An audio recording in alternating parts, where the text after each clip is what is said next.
Let me start by saying that my first challenge was cricket. I was 9 years old when I decided to become a test cricketer. I watched my older cousin Javed Barki scoring a century at what should not be called Gaddafi Stadium now. And, and I remember I made up my mind that I will be a test cricketer. Now, I never after that did I ever think that there was any possibility that I would not become a test cricketer. It was only a question of when. So, along the way, there were a lot of problems which I hadn't foreseen at the time when I decided to become a test cricketer. But the thing about achieving the impossible is, it's a question of handling the bad times. Because whenever you have a big goal, or you take the untrodden path, be prepared that you're going to have some bad times. You will face setbacks, there'll be failures, but the people who actually win in the end have this quality. Number one, they never give up.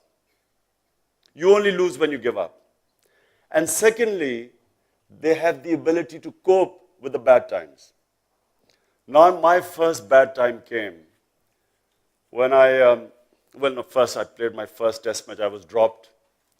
And when I came back, the headline was, Imran can't. And I didn't play for the next 3 years. I was out of the team. And everyone thought that that was it. But then, I made my way back in the team. But the first shock I received, which I'm telling you, the bigger the goal, the more shocks you're going to have. The more setbacks, the more failures you should expect. So I played my first test at Lahore. And I'm walking out to bat. And the right side to the pavilion, the whole, from right Andrune Lahore, the real Lahoris were sitting there. So all along the way, as I walked to the middle, and remember it's 70 yards to the middle, all 70 yards it was Sher-e Lahore, and long live the Lahore Sher, and so on, and wonderful naras all the way right out to the wicket. But unfortunately in cricket you have something which no other sport has. You can be out the first ball. And that's what happened. So now 70 yards back, the same crowd,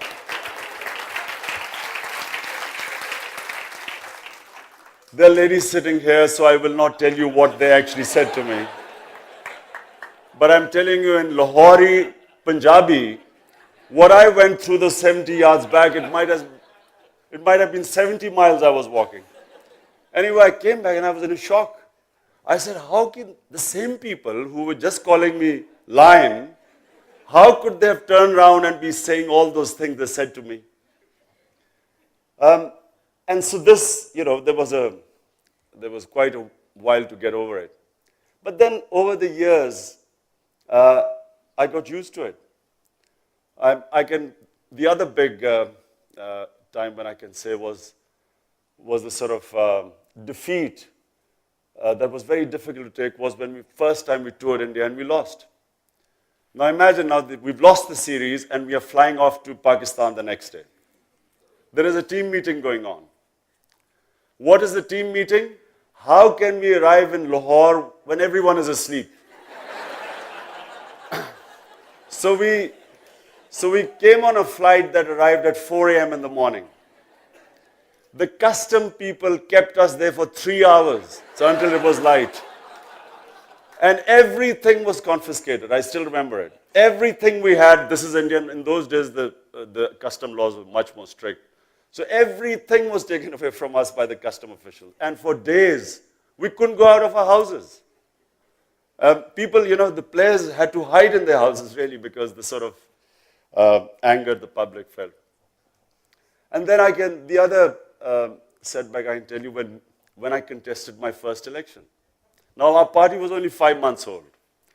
Now I kept telling, I was roaming around, everyone was new. There's Dr. Alvi sitting here, Naeem, they were all founder members of Tehreek-e-Insaf. So we had just formed this party and all well-meaning people wanting to do good in Pakistan, but no experience of politics. So I went around the campaigning everywhere, and I saw a lot of people turned up. But during the campaign, I realized that, clearly 5-month-old party cannot contest elections.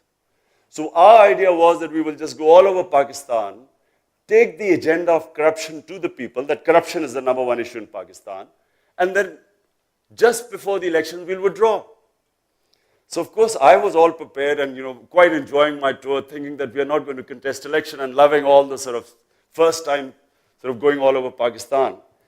As I came back about 10 days before the election, we had a meeting, and we sat down, and the team said, I said, look, now it's perfect, parties all over Pakistan, we've got candidates all over the country, best time to now say that we boycott, because at the time, there was already match was fixed.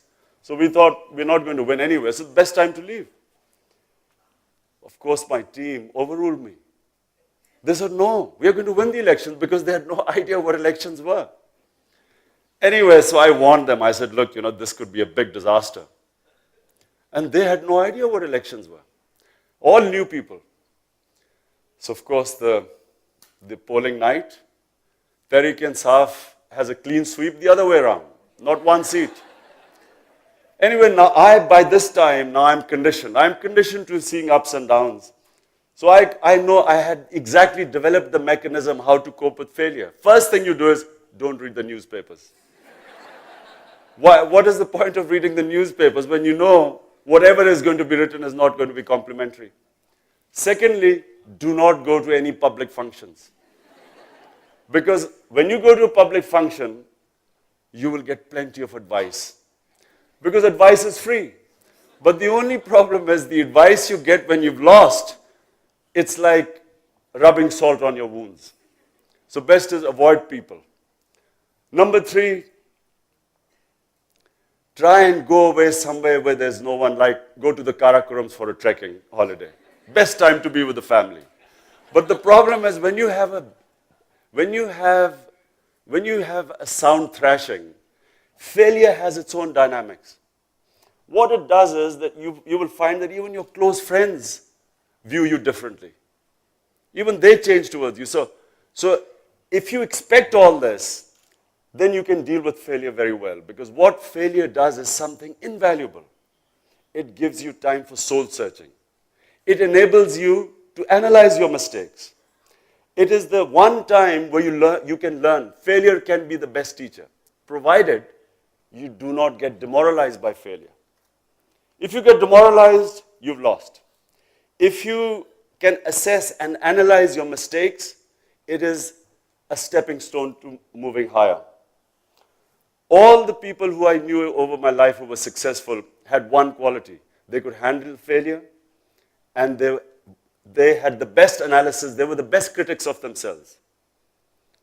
And if you have this ability, and this is really what education should do, it should give you the ability to analyze yourself very well.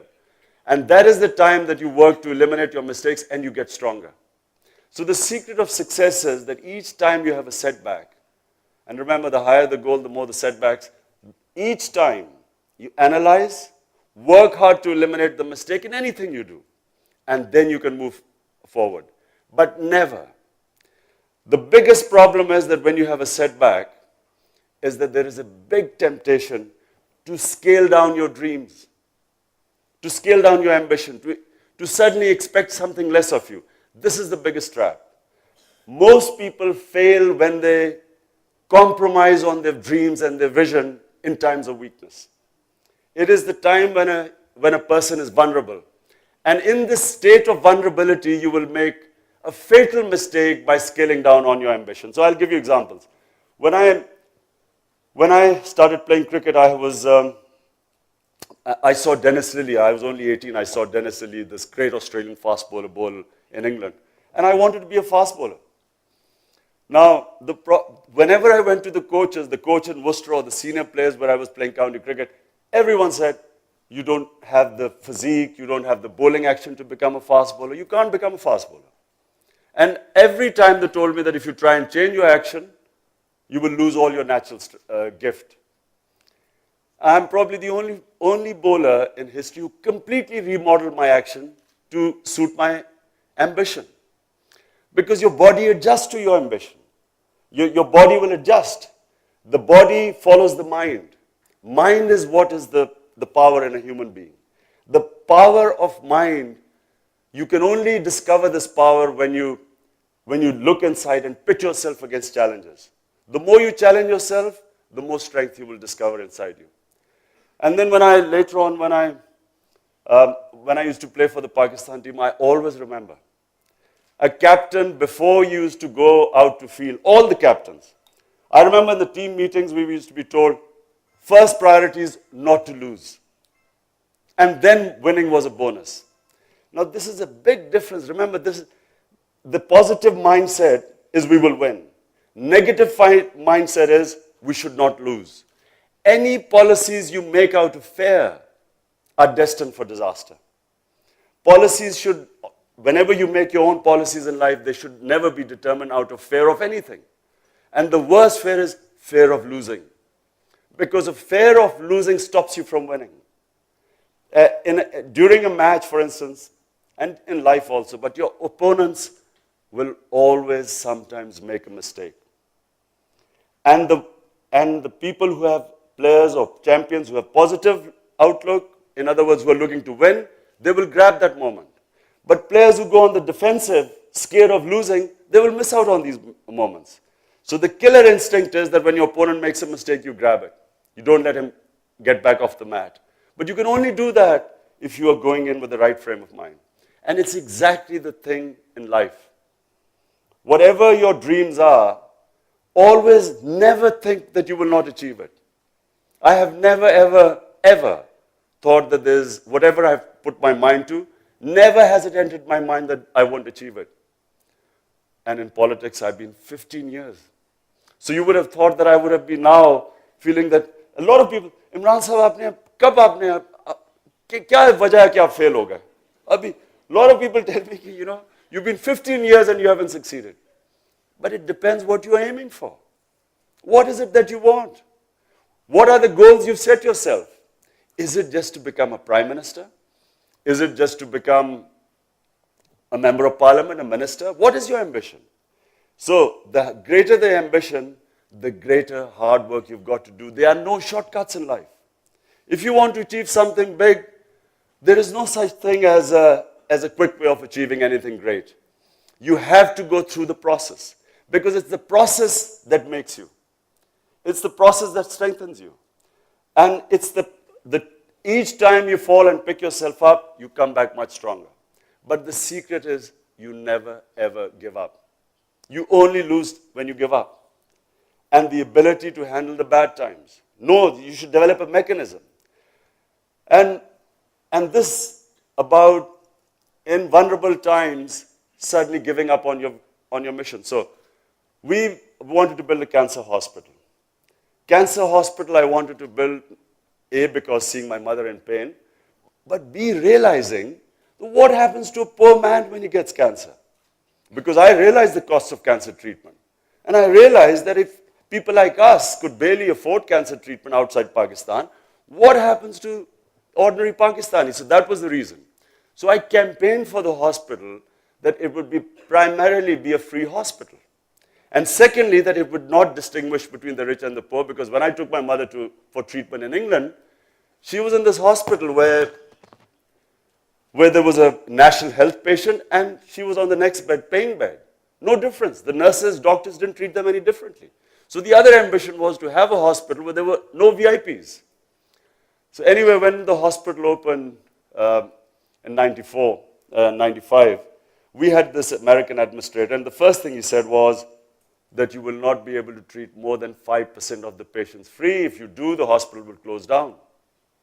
So here we were the board. We are not the technocrats. He was the technocrat. Him telling us that the hospital will close. You won't be able to afford it. It'll go bankrupt.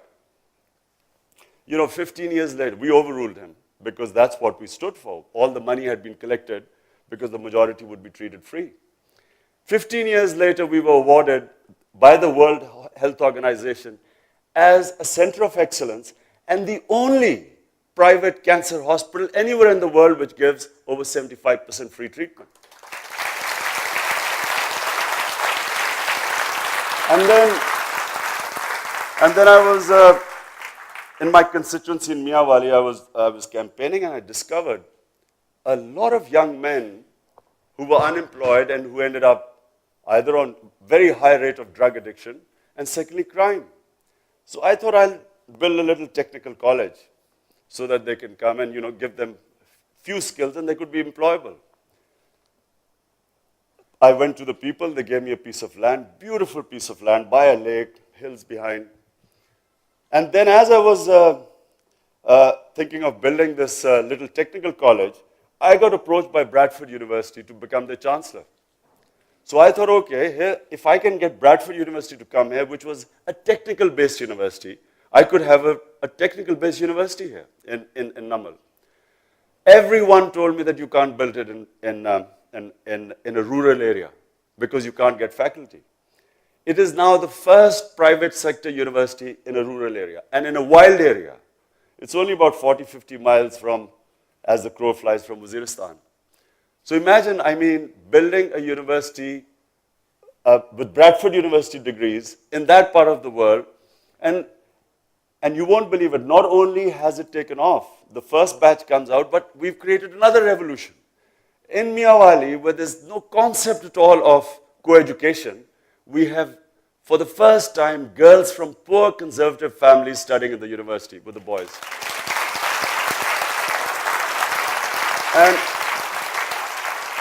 And of course, now the dream has been upscaled into making it into a knowledge city. Because so the people have given me 1,000 acres of land. 1,000, all by the poor people around. So we've got 1,000 acres of land. Now the ambition is to build a proper knowledge city there and have other institutions from other medical colleges, textile colleges, so that it's like Oxford University and built on beautiful premises. And we not only did we have faculty come from outside Pakistan, young Pakistani PhDs have come there, but from LUMS, the PhDs who have qualified, they've come and started working there. So in my opinion, if you create the conditions, if they are the right conditions, you can do anything. Now, something which Raja Sabar said and what he has done, in my opinion, in Pakistan, all you need to do is to create the right conditions. You just need an enabling environment in Pakistan. You basically need good governance here. Just one thing, good governance. There is so much vibrancy in the society that will take off. And I draw my experiences from two areas. One was cricket. In Pakistan, we produced the World Cup winning team despite having no system in the country. Despite the system, not because of the system. There is no cricket system in Pakistan. And for all of you sitting here, if nothing else, I'm a triple PhD in cricket. And I can tell you, nowhere in the world have I seen such sporting talent as in this country. And who else? I was just with Viv Richards in India during the World Cup. And Viv Richards on television said that the best talent anywhere in the world he had seen was in Pakistan. So we have all this talent. I have never seen a player of the ability of that boy, Muhammad Amir, who got disqualified. I have never seen talent like that. I saw Wasim Akram. He's even better than Wasim Akram, and Wasim was one of the best. So you have this talent, Jahangir Khan, Jansher Khan. Oxford University had more squash courts than the whole of Pakistan. Both world champions for 10 years. In my opinion, Pakistan is a country which is oozing with talent. It does not have a system, does not have institutions, does not have rule of law, has criminals running the country. No country can prosper. It's impossible even if you on a factory put criminals, the factory will collapse. How can a country go on? And the only problem in our way is apathy. The one thing which, in my opinion, there's a verse in the Quran, those who have faith, Allah removes their fears. Fear is the biggest problem in this country. We are scared. People are so scared to take on this vested interest. So we are sitting and watching this charade in front of us, and people are reluctant to do anything. In Britain, 2 million people came out in the streets against the war in Iraq. 2 million people. It wasn't even an injustice being done to the people of Britain. It was in Iraq. And 2 million people came out to protest. To sum it all, Pakistan, in my opinion, this country has everything. We have two great institutions in this country which are vibrant and functioning. One is the Supreme Court, although there are all sorts of efforts to stop it functioning. And the other is a very vibrant media. Despite, I know Fasih said something that, they do get carried away, but despite everything, the current affair programs have created an awakening, a sort of awareness which didn't exist here before. All we need is an independent election commission. And the next election you will see, inshallah, a revolution in this country. Thank you.